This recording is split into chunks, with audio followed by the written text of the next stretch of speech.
Hello! Last time we planned a production order, defined the order of execution, and supplied materials to orders. In this lesson, we will take a look at product manufacturing. Also, we'll learn how to record direct costs. In our example, the company produces a hoverboat model named Hoverboat Special X1. The hoverboat production cycle includes the manufacturing of such semi-finished products as wire harness, case base Special X1, and case cover Special X1. Workshop 1 produces hoverboats, and Workshop 2 produces semi-finished products.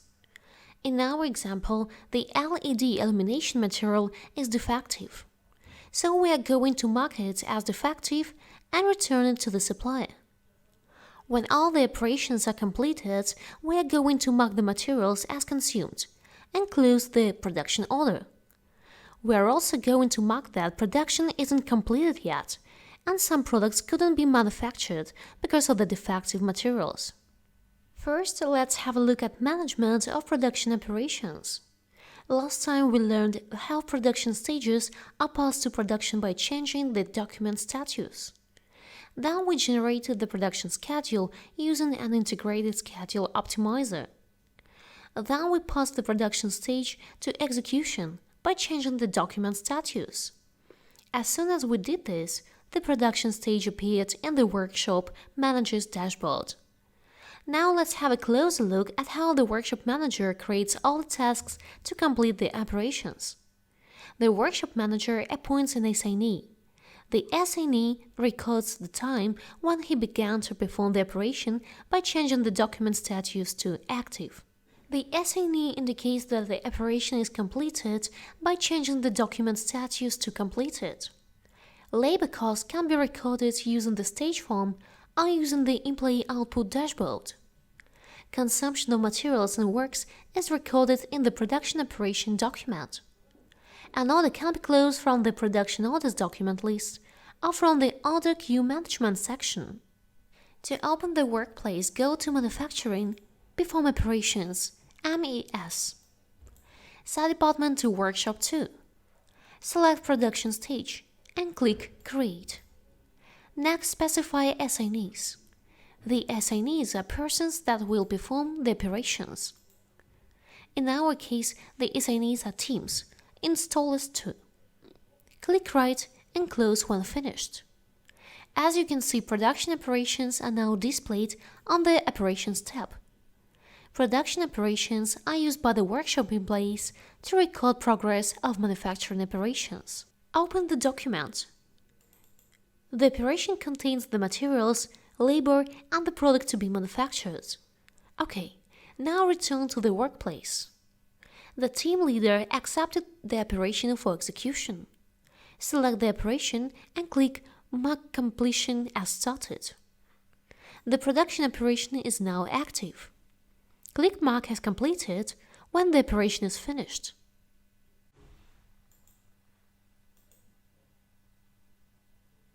The team leader needs to reflect the operation execution.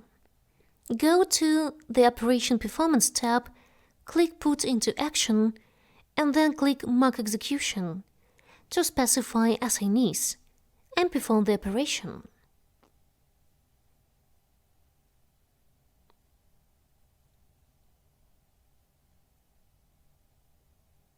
Close this window when finished. Complete the remaining production stages for Workshop 2 yourself. The shop floor dispatcher marks production stages as executed if production operations referred to this production stage are completed. To do this, go to Manufacturing, Stage Dispatching, Set Filter by Department to Workshop 2. Also set filter by any status except completed. Open the production stage. Click More Actions and then click Fill in according to operations. This fills in the document based on the production operation. Go to the Release side and Intermediate Product at Fixed Cost tab. Set the product price to €10. Production costs will be reduced by the amount of raw materials that were released. Set document status to completed. Post and close. Complete all the production stages for Workshop 2 yourself. Great! Now we know what Production Management by Operations (MES) is about in 1C ERP. Let's start working with Workshop 1. Go to Stage Dispatching and set Filter by Department to Workshop 1.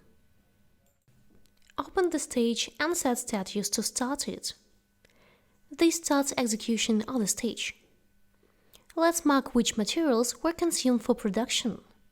To do this, open the Supply tab. On this tab, you can add or manage the materials, works, and semi-finished products required to complete the stages. As you can see, the Materials section is filled in automatically, based on what was specified in the Bill of Resources. Select the materials and click Supply, Fill in Supply. In the Settings window, select Ship and to Supply. Fill in checkboxes. Click Fill in. As you can see, the Actions column is now filled with Ship or Ship on Packing Basis options. This is because we have the materials in stock at the warehouse. The Shop Flow Dispatcher planned the shipment of materials. Now we'll record the actual consumption. To do this, open the Expense tab. The Materials tab can be filled manually or using Fill in with Shipped Ones command. Let's fill in the material consumption by clicking Fill in with Shipped Ones. This will fill in the tab with materials marked as Ship or Ship on Packing Basis. Let's move on to the Labor Cost tab. Here we are going to mark work performed by Installers 1 as completed. Select the work kinds, click Fill in Assignees, and specify the assignee. Indicate the stage execution by setting the stage status to completed. Post and close. Open the next stage and set status to completed. When you set the completed status, the checkboxes are automatically selected to indicate that the materials are consumed and the semi-finished products are released. Specify the team that performed the work. Click Post and close when done. Now it's time to indicate that we haven't manufactured the hoverboat yet. To do this, open Stages. Manufacture Hoverboat Special X1. Set its status to Started. Go to the Supply tab, select the line with LED illumination material and click Split Line. Then decrease the material consumption by 1. Select the rows with LED and click Supply, Fill in Supply, Ship. Now go to the Expense tab and click Fill in with Shipped Ones. Go to the Release tab, split the product line and decrease the amount of released product items by 1. Do the same for labor costs. Specify installers. Great! Now post and close.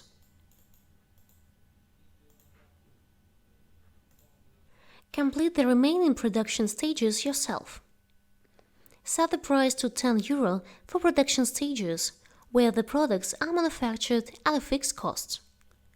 Actually, you don't have to do this, because we already done it behind the scenes. We now need to return defective materials to the supplier. Let's reflect this in 1C ERP. First, return the material to the warehouse. Please use the document called Return of Materials from Storeroom to do this. To do this, go to Warehouse and Delivery, Internal Goods Transfer, Internal Documents All. Click Create Return of Materials from Storeroom. Set Shop Storeroom to Workshop 1 Storeroom. Set Warehouse to SBS Central Warehouse. go to the Materials tab, add 1 unit of LED illumination item, and pause the document. Now return the defective material to the supplier. To do this, create a document named Goods Returned to Supplier based on purchase of goods and services, and delete all the rows except 1 LED illumination item.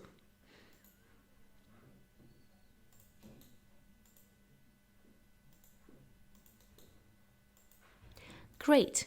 We return the defective material. Now let's go back to the production. After all the stages are completed, the production manager needs to complete the production orders. To do this, select our production order and click Actions, Close Order. The order for semi-finished products is now closed, but the other order is still open because we haven't completed all the steps for it. We want to prevent this from happening in the future. To prevent the incomplete orders from closing, go to Master Data and Settings, Manufacturing, and select Execution Control while closing production orders. We now completed production orders. It's time to open the Product Release Report in Manufacturing Report section. Enable filters by company and by period.